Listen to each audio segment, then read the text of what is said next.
സ്പെയിനിലെ ജിറോണ എന്ന ചരിത്ര നഗരത്തിലൂടെ സഞ്ചാരം തുടരുകയാണ്. ഇവിടുത്തെ ബസിലിക്കയും കത്തീഡ്രലുമൊക്കെ കണ്ടുകഴിഞ്ഞു.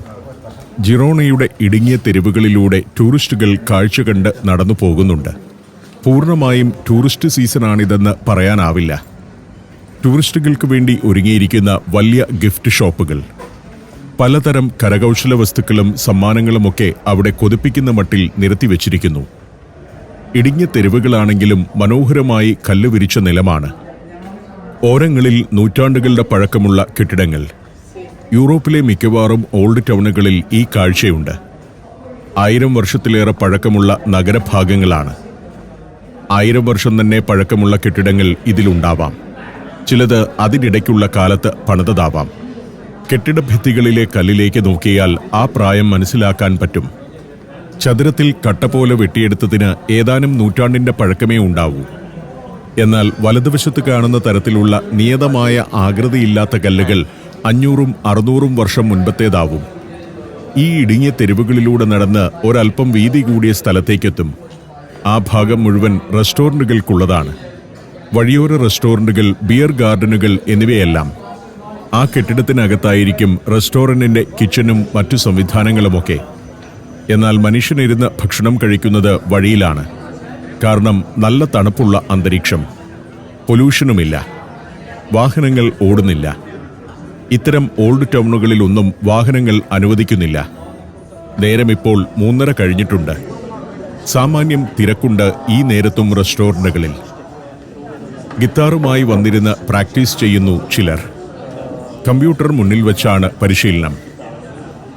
ഗഹനമായ ചർച്ചകൾ, കുശലം പറച്ചിൽ, സൗഹൃദ സംഭാഷണം എന്നിവയിലൊക്കെ മുഴുകിയിരിക്കുന്ന ആളുകൾ ഒരു കുപ്പി വൈനോ ബിയറോ മുന്നിൽ വച്ച് ഇവിടെ അങ്ങനെ സംസാരിച്ചിരിക്കും. അത് രസകരമായ ഒരു അനുഭവമാണ്. ഭക്ഷണം വിളമ്പുന്നവരും സ്റ്റൈലിഷാണ്. അവരുടെ വസ്ത്രവും രീതിയുമെല്ലാം ശ്രദ്ധേയം. നമ്മുടെ വഴിയോരക്കടകളുടെ ഇവിടുത്തെ പതിപ്പ് ഇങ്ങനെയാണ്. എന്നാൽ ഷെഫിനും വിളമ്പുകാർക്കുമെല്ലാം ഒരു പ്രൗഢിയുണ്ട്. നട്ടുച്ചയുടെ വെയിൽ കഴിയുമ്പോഴേക്കും ആളുകൾ ഇങ്ങനെ തെരുവിലേക്കിറങ്ങും. അവരിങ്ങനെ വഴിയോര റെസ്റ്റോറൻറ്റുകളിൽ വന്നിരിക്കും. യൂറോപ്പിൽ വന്നാൽ ഈ ഇരിപ്പാണ് ഏറ്റവും ആസ്വാദ്യമായ കാര്യം. ഒരു കുപ്പി വൈനോ ഒരു കാപ്പിയോ മേടിച്ച് മുന്നിൽ വെച്ചിട്ട് കുറേ നേരം ഇങ്ങനെ ഇരിക്കും. എല്ലാ കടയിലും കിട്ടും വൈനും ബിയറും. ഹാർഡ് ലിക്കർ ഇവരൊന്നും കഴിക്കുന്നത് കാണുന്നില്ല. വൈനോ ബിയറോ അല്ലെങ്കിൽ കാപ്പി. ചിലർ റെസ്റ്റോറൻറ്റിൽ കയറണോ എന്ന് ശങ്കിച്ചു നിൽക്കുന്നു. കൂടുതലും പ്രായമായവരാണ് റെസ്റ്റോറൻറ്റുകളിൽ ഇരിക്കുക. അവർക്ക് അധികം നടക്കാൻ വലിയ താല്പര്യം കാണില്ല. സുവനീർ കടകൾ ഇടയ്ക്കെല്ലാമുണ്ട്. ഈ നാടിൻ്റെ ഓർമ്മയ്ക്കുള്ള സാധനങ്ങൾ, വസ്ത്രങ്ങൾ എന്നിവയെല്ലാം വിൽക്കുന്ന കടകൾ. അതൊക്കെ ലൈറ്റപ്പ് ചെയ്ത് മനോഹരമാക്കി വെച്ചിരിക്കുന്നു. ടാറ്റ ബൈക്സ് എന്നു പേരുള്ള ഒരു സൈക്കിൾ കട കണ്ടു. ഇന്ത്യയിലെ ടാറ്റ ഗ്രൂപ്പുമായി ബന്ധമൊന്നുമില്ല. ഓരോ വഴിയിലൂടെയും ഞാൻ നടന്നു. ടൂറിസ്റ്റുകളാണ് ഇതൊക്കെ. നാട്ടുകാർ അപൂർവമായി ഉണ്ടാകും. വേഷത്തിൽ നിന്നും മുകളിലേക്കും താഴേക്കുമൊക്കെ നോക്കിയുള്ള നടത്തത്തിൽ നിന്നും ടൂറിസ്റ്റുകളെ തിരിച്ചറിയാം. നാട്ടുകാർ ഇങ്ങനെ കാഴ്ച കണ്ട് നടക്കില്ല. അവർ പെട്ടെന്ന് വീടണയാൻ ധൃതിയിൽ പോവുകയാണ് ചെയ്യുക. ഇത്തരം കെട്ടിടങ്ങളുടെ ഉൾവശം എങ്ങനെയുണ്ടെന്നറിയാൻ ഞാൻ തുറന്നു കിടക്കുന്ന ഒന്നിൻ്റെ അകത്തേക്കു കയറി. ആദ്യം ലോബി പോലെ ഒരു ഭാഗം. അവിടുന്ന് സ്റ്റെയർ കയറി പല നിലകളിലേക്ക് പോകാം. ഈ കെട്ടിടവും പഴയതാണ് എന്ന് മനസ്സിലായി. കാരണം ഏറ്റവും മുകളിൽ റൂഫിനെ താങ്ങി നിർത്തുന്നത് തടികളാണ്. പഴയകാല രീതിയാണത്. 1-2 നൂറ്റാണ്ടിന്റെ പഴക്കമുള്ള കെട്ടിടമാകാം. ഇടുങ്ങിയ തെരുവുകളിൽ നിന്ന് ഇത്തരം പല വഴികൾ തിരിഞ്ഞു പോകുന്നുണ്ട്. പടവുകൾ കയറി അങ്ങനെ പോകാം. വീണ്ടും ഞാൻ കത്തീഡ്രൽ സ്ക്വയറിലേക്കെത്തി. ആ പള്ളിയിൽ അല്പം മുൻപ് ഞാൻ കയറിയതാണ്. അകത്തെ കാഴ്ചകൾ കണ്ടതുമാണ്. ഗംഭീരമായ അകത്തളമുള്ള പള്ളി. അവിടെ നിന്നിറങ്ങി ഓൾഡ് ടൗണിലൂടെ ഒരു കറക്കം കഴിഞ്ഞ് വീണ്ടും ഇവിടെ എത്തിയിരിക്കുന്നു. കുറേ പടവുകൾ കയറി വേണം പള്ളിയിലേക്ക് പോകാൻ. പള്ളിയുടെ മുന്നിലെ കത്തീഡ്രൽ സ്ക്വയറിൽ നിന്നുള്ള ഒരു ഇടുങ്ങിയ പാത ചെല്ലുന്നത് നഗര കവാടത്തിലേക്കാണ്. നഗരത്തിലേക്കുള്ള പ്രധാന എൻട്രൻസ്. പണ്ട് ഇവിടെ ഒരു വാതിലുണ്ടായിരുന്നു. അതടച്ചു കഴിഞ്ഞാൽ ഓൾഡ് ടൗണിലേക്കുള്ള പ്രവേശനം തടയപ്പെടും. പണ്ടുകാലത്ത് ഫ്രാൻസ് ഉൾപ്പെടെയുള്ള അയൽ രാജ്യങ്ങളിൽ നിന്നൊക്കെ ഇവിടേക്ക് ആക്രമണം ഉണ്ടാകുമായിരുന്നു. ഓരോ കാലഘട്ടത്തിലും ജിറോണ നഗരം നിരന്തരം ആക്രമണങ്ങൾ നേരിട്ടു.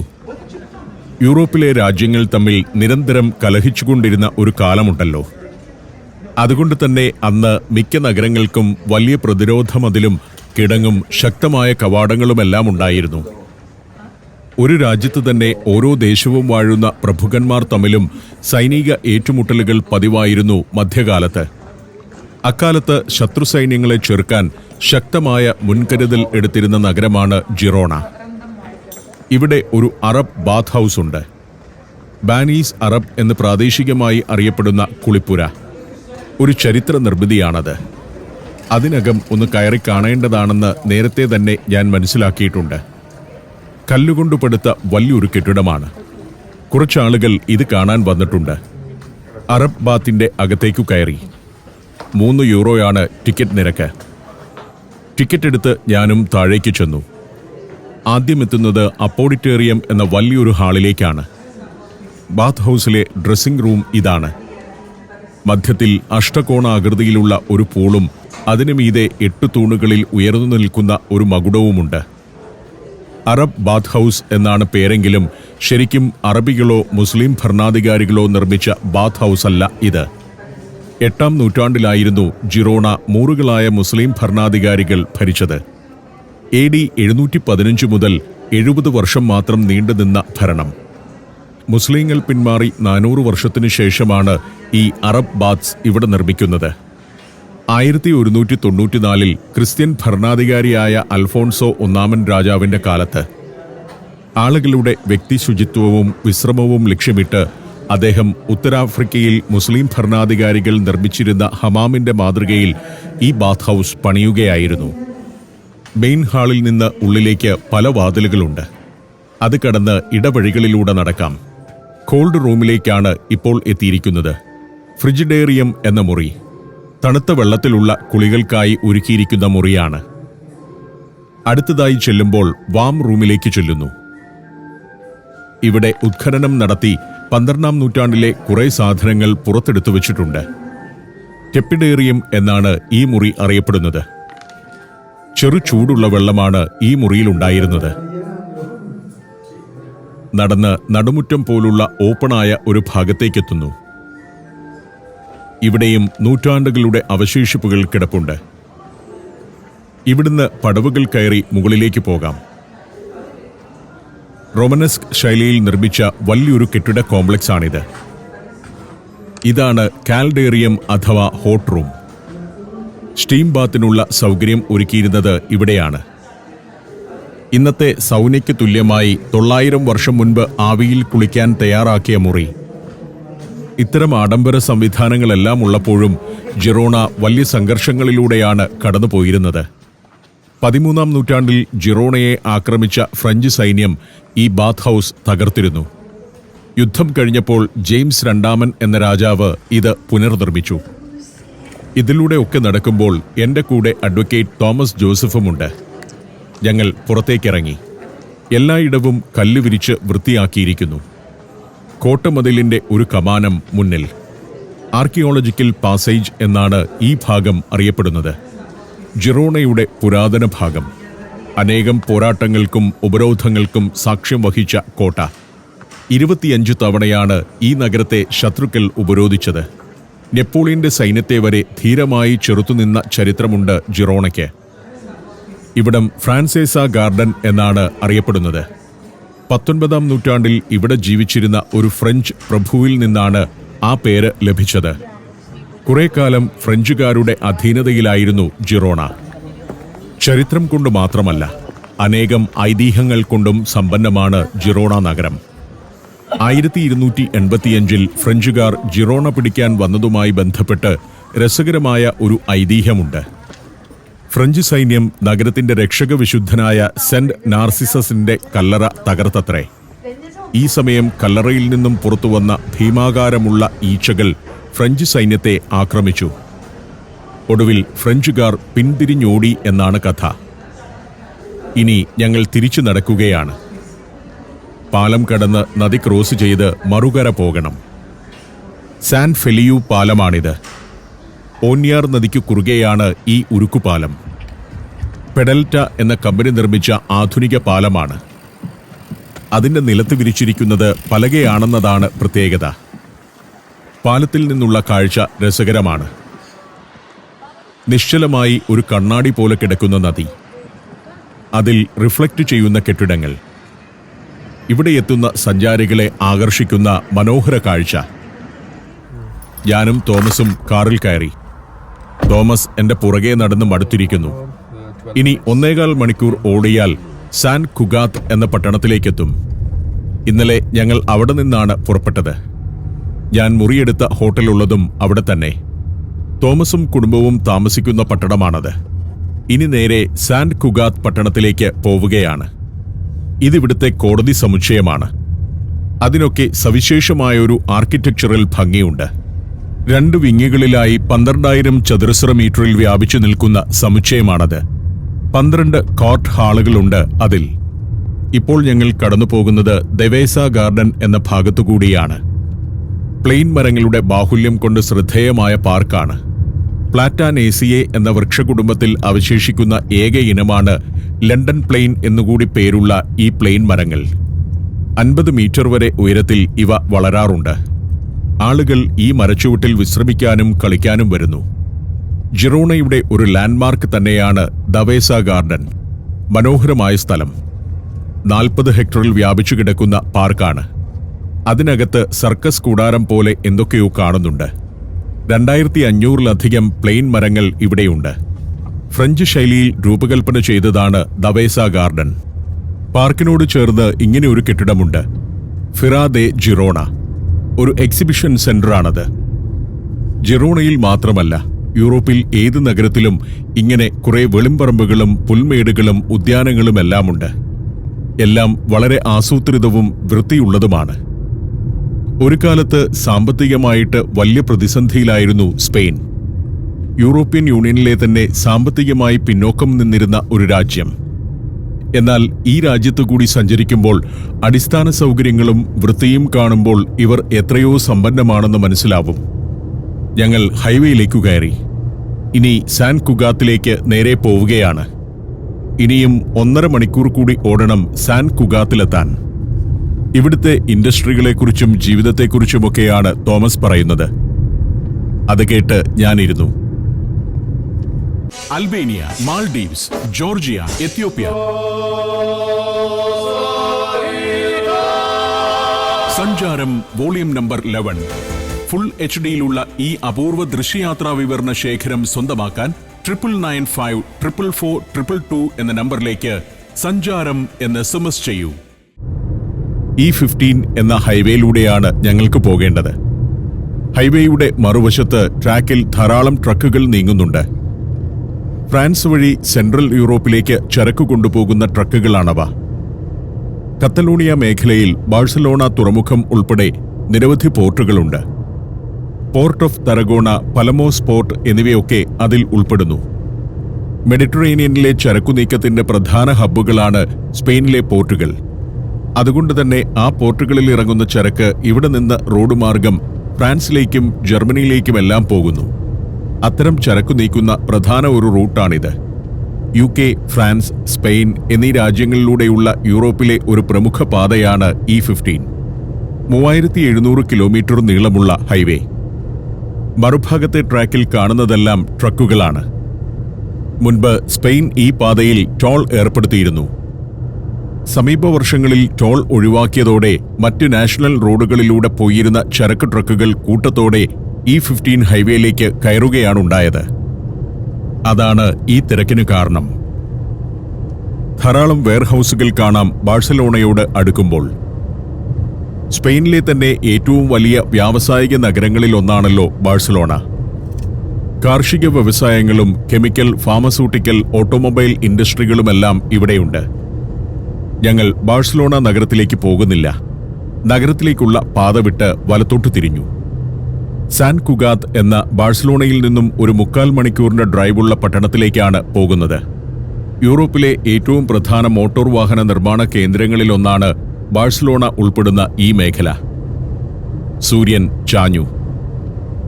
ഇതിവിടുത്തെ ഓട്ടോണമസ് യൂണിവേഴ്സിറ്റി ഓഫ് ബാഴ്സലോണയാണ്.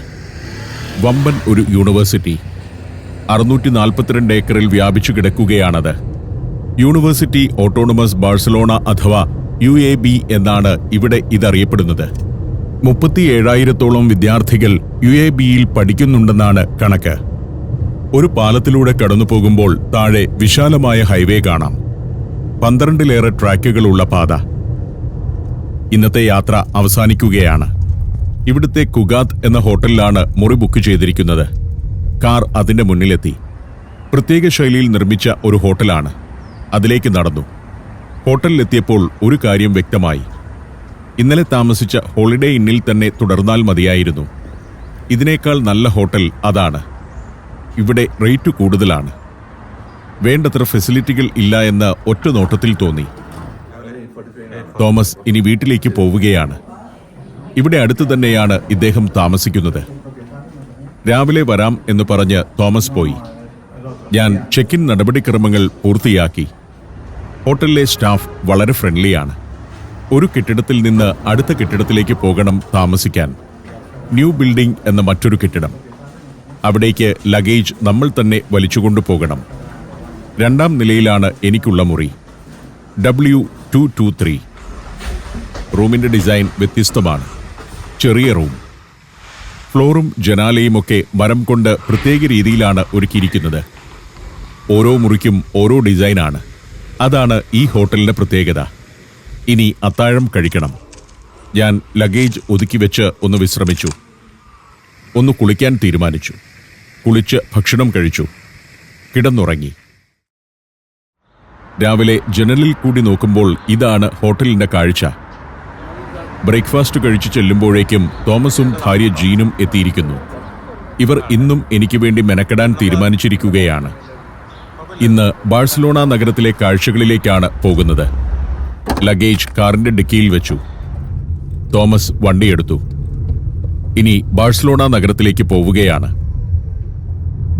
ഇതാണ് ഞാൻ കഴിഞ്ഞ ദിവസം താമസിച്ച ഹോളിഡേ ഇൻ. ഞാൻ ഇവിടെ എത്തിയ ആദ്യത്തെ ദിവസം ഷൂട്ട് ചെയ്യാത്ത കുറെ പ്രധാന കാഴ്ചകൾ ബാഴ്സലോണയിലുണ്ട്. അത് ക്യാമറയിലാക്കണം. ഇവിടുത്തെ ബിസിനസ് പാർക്കാണിത്. San Cugat business park. നമ്മുടെ ടെക്നോ പാർക്ക് പോലെയോ ഇൻഫോ പാർക്ക് പോലെയോ ഉള്ള ഒരു സംവിധാനം. എന്നാൽ ഇവിടെ IT കമ്പനികൾ മാത്രമല്ല ഉള്ളത്. പല മേഖലകളിലുള്ള വലിയ കമ്പനികളും സ്റ്റാർട്ടപ്പുകളും ഇവിടുത്തെ ബിസിനസ് പാർക്കിൽ പ്രവർത്തിക്കുന്നു. അത്യാധുനിക സൗകര്യങ്ങളുള്ള പാർക്കാണ്. IT, ഫിനാൻസ്, ലോജിസ്റ്റിക്, ഫാർമസ്യൂട്ടിക്കൽ എന്നിങ്ങനെ പല കമ്പനികളുണ്ടിവിടെ. തോമസിന്റെ സംരംഭങ്ങളെപ്പറ്റി ഞാൻ ചോദിച്ചു മനസ്സിലാക്കി. ലീഗൽ ഫേമാണ് തോമസും ഭാര്യയും ചേർന്നു നടത്തുന്നത്. ബിസിനസ്സുകാർക്ക് വേണ്ട നിയമസഹായങ്ങൾ നൽകുന്ന സ്ഥാപനമാണത്. ഇന്ത്യയിൽ നിന്ന് സ്പെയിനിൽ വന്ന് ബിസിനസ് ചെയ്യുന്നവർക്ക് സ്പാനിഷ് നിയമസഹായവും സ്പെയിനിൽ നിന്ന് ഇന്ത്യക്കാരുമായി ട്രേഡ് നടത്തുന്ന ബിസിനസ്സുകാർക്ക് ഇന്ത്യൻ നിയമസഹായവും നൽകുന്ന സംരംഭമാണ്. കോവിഡിന് മുൻപ് വരെ സ്പെയിനിൽ നിന്ന് ഇന്ത്യയിൽ പോയി ബിസിനസ് ചെയ്യുന്നവർക്കുള്ള സഹായമായിരുന്നു കൂടുതൽ നൽകേണ്ടി വന്നിരുന്നത്. ഇപ്പോൾ ഇന്ത്യക്കാർ ധാരാളമായി സ്പെയിനിൽ ബിസിനസ് ചെയ്യുന്നുണ്ട്. ഇവിടെ നിന്ന് ചരക്ക് കൊണ്ടുപോകുന്നവർ, ഇവിടേക്ക് ഇറക്കുമതി ചെയ്യുന്നവർ എന്നിവർക്കെല്ലാം വേണ്ട ലീഗൽ സഹായങ്ങൾ തോമസ് ജീൻ ദമ്പതികളുടെ ഫേം നൽകും. ഇവിടെ വന്ന കാലത്ത് സംരംഭം വളർത്തിയെടുക്കാൻ നന്നേ കഷ്ടപ്പെട്ടിരുന്നു തോമസും ഭാര്യയും. ഇപ്പോൾ ഏതാണ്ടൊന്ന് സ്റ്റേബിളായി. എങ്കിലും കഠിനാധ്വാനത്തിലൂടെയാണ് അവർ അവിടെ മുന്നേറുന്നതെന്ന് എനിക്ക് മനസ്സിലായി. കാർ ബാഴ്സലോണ നഗരത്തോടടുക്കുകയാണ്. നഗരത്തിന്റെ തൊട്ടപ്പുറത്തുള്ള റെസിഡൻഷ്യൽ ഏരിയയാണിത്. എല്ലാത്തിനും നല്ല വൃത്തിയും ഭംഗിയുമുണ്ട്. കാലാവസ്ഥയാകാം അതിനുള്ള പ്രധാന കാരണം. ഏറ്റവും പ്രധാനപ്പെട്ട കാര്യം ഇവിടെ ഏത് റോഡിലൂടെ പോയാലും ഒരിടത്തും ട്രാഫിക് ബ്ലോക്കിൽ പെടില്ല എന്നതാണ്. കുറ്റമറ്റ അടിസ്ഥാന സൗകര്യങ്ങൾ. നഗരത്തിന്റെ ഹൃദയഭാഗത്തു പോലും ഗതാഗത തടസ്സമില്ല. ഇന്ന് ഒരു ചരിത്ര മന്ദിരമാണ് ഞാൻ ആദ്യം കാണാൻ പോകുന്നത്. അതെ, നിർമ്മാണത്തിലെ ലോകാത്ഭുതം എന്ന് പറയാവുന്ന ഒരു പള്ളി. സഗ്രാദ ഫമീലിയ. 140 വർഷമായി പണികൾ നടന്നുകൊണ്ടിരിക്കുന്ന, ഇപ്പോഴും പൂർത്തിയാകാത്ത ഒരു അത്ഭുത നിർമ്മിതി. എന്തുകൊണ്ടാണ് 140 കൊല്ലമായിട്ടും ഇതിന്റെ പണി തീരാത്തത് എന്നുള്ളത് അതിന്റെ വിശദാംശങ്ങളിലേക്ക് ചെല്ലുമ്പോൾ മനസ്സിലാവും. ഇന്ന് ലോകത്തെ തന്നെ ഏറ്റവും ഉയരമുള്ള പള്ളി ഇതാണ്. ഞാനിവിടെ എത്തുന്നതിന് 6 ദിവസം മുൻപാണ് ആ പള്ളിയുടെ ഏറ്റവും ഉയരമുള്ള ഭാഗത്തെ കുരിശ് സ്ഥാപിച്ചത്. അതിപ്പോൾ പൊതിഞ്ഞു കെട്ടിവെച്ചിരിക്കുകയാണ്. പള്ളിയുടെ ഉയരത്തിലേക്കുള്ള പണി തീർന്നു. ഇനി വശങ്ങളിലേക്ക് ഏറെ പണിയാനുണ്ട്. ആയിരക്കണക്കിന് ടൂറിസ്റ്റുകൾ ലോകത്തിന്റെ നാനാഭാഗത്തു നിന്ന് എന്നും ഒഴുകിയെത്തുന്ന ഒരു പുതിയ ലോകാത്ഭുതം. ഞാൻ അതിന്റെ ആകാരം ചുവട്ടിൽ നിന്നൊന്നു നോക്കി. 140 കൊല്ലം മുൻപ് മുതൽ ഇപ്പോൾ ഞാനിവിടെ നിൽക്കുന്ന ഈ ദിവസം വരെ തുടർച്ചയായി പണി നടന്നുകൊണ്ടിരിക്കുന്ന ഒരു നിർമ്മിതി. കല്ലുകൊണ്ട് പണിതിരിക്കുന്നതാണിത്. യൂറോപ്പിൽ സ്ഥിരം കാണുന്ന കെട്ടിട നിർമ്മാണ ശൈലിയിൽ നിന്ന് വ്യത്യസ്തമായി അന്തോണിയോ ഗൗഡി എന്ന പ്രതിഭാശാലി ഡിസൈൻ ചെയ്ത കെട്ടിടം. ഞാൻ ഇതിന്റെ ചുറ്റും നടക്കുകയാണ്. ആദ്യം ഇതിന്റെ പരിസരമൊന്ന് കാണണം. ടൂറിസ്റ്റ് ബസ്സുകൾ, ധാരാളം ടൂറിസ്റ്റുകൾ. ഇനി അകത്തേക്ക് കയറണം. അതിനൊരു വഴിയുണ്ട്, ഒരു സർപ്രൈസ്. അതുകൊണ്ടാണ് ഞാൻ ഇങ്ങനെ നടക്കുന്നത്.